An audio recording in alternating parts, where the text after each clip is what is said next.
All right, so we're talking about old movies, and you wanted to talk about the first black superstar, like the first black actor that was a superstar. Yeah, who do you think it was? Who do I think it was? I don't know. Rudy Ray Moore or... No. Here's the thing. People would jump up and say Fred Williamson or Jim Brown or somebody like that, but the reality was it was Woody Strode. And Woody Strode was one of those guys that basically he started out as a football player. Then he went into pro wrestling. He actually wrestled Gorgeous George and was a close friend of Gorgeous George and was with him the day he died. Then he got into movies. And he was picked up by John Ford, I believe. He was in a lot of John Ford films. I remember he was in, Liberty Valance, the man who shot Liberty Valance.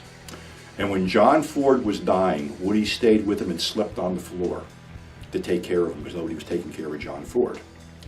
But, Woody was regulated to certain, African Americans in general, going back in the 50s and 60s, were regulated to certain roles. Like he was in Genghis Khan as a warrior slave, a bunch of stuff. What happened was, there was a movie called The Professionals. It's going here. It's for medical reasons, we all know that. He was cast with Lee Marvin, Burt Lancaster, and Robert Ryan as a group of mercenaries going down to rescue a rich guy's wife. Jack Palance was the villain in this.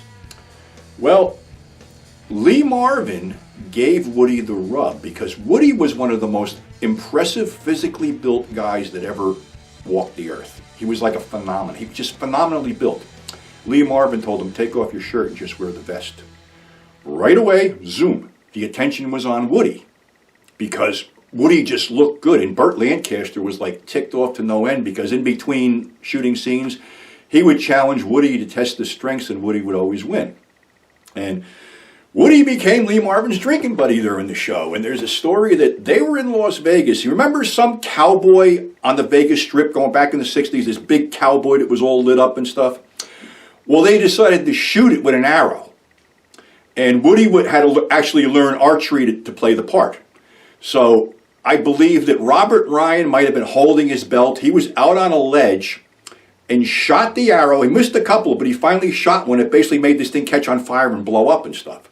So now they got to hide the bow and arrow thing, so they run to Lee Marvin's room, who's completely drunk. They hide it in his room, and he got blamed for the whole thing. So there's a whole bunch of really cool stuff going on, but here's the thing.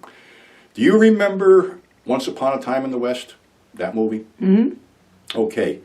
The three guys originally that Sergio Leone wanted to meet the train were Eastwood, Van Cleef, and Wallach, sort of to symbolize the Old West turning into the New West. Well, guess who didn't want to do it? Woody? Or who? Clint. Clint didn't want to do that movie. Didn't want to do it. That's surprising. There was a rift between him and Leone on The Good, the Bad, and the Ugly because half the movie's budget was Eastwood's salary. So they didn't leave on very good terms. So instead, he got Woody Strode, Jack Elam with the crazy eye, and Al Mullock. Now, Woody just stood there. I'm sorry. Forget, that was pretty unprofessional, man. Okay. All right. Woody's standing on this thing with water dripping on his hat, holding a sawed-off Winchester. The water's collecting in the brim of his hat. Without even talking, he takes the hat off and drinks the water. Well, they're waiting for Charles Bronson. Well, they all get gunned down by Charles Bronson. In Woody's book, he said he got paid $10,000 to go over there and do that. And that opened the door for him to work in Europe with spaghetti westerns, crime films, and stuff like that. The whole black and white hitman deal from Pulp Fiction was ripped off from a film where Woody Strode and Henry Silva played hitmen. And it's on I can't remember the damn movie. I wish I could. Part of it was ended in a junkyard. But that's what the whole thing.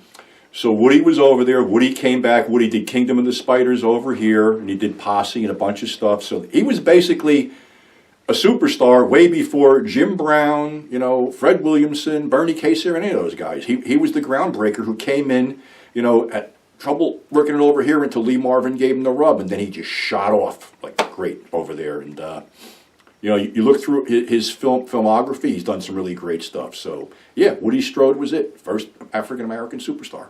Awesome. You know what the really nice thing is about having a working fireplace that actually works is that you can get rid of useless crap in it. Useless junk you got laying around, like burning the trash, like this. There we go. Remember, in 2020, take out all the trash, get rid of it, burn it, get rid of the useless garbage that infests Washington, especially Donald Trump. Trump's nuts roasting on an open fire. Eric Trump biting on, whatever, who cares. Up in smoke, gone. Hopefully, 2020, they'll all be gone. This is 42nd Street Pete saying, this is not a paid political statement. This is my own fucking opinion. Thank you and good night.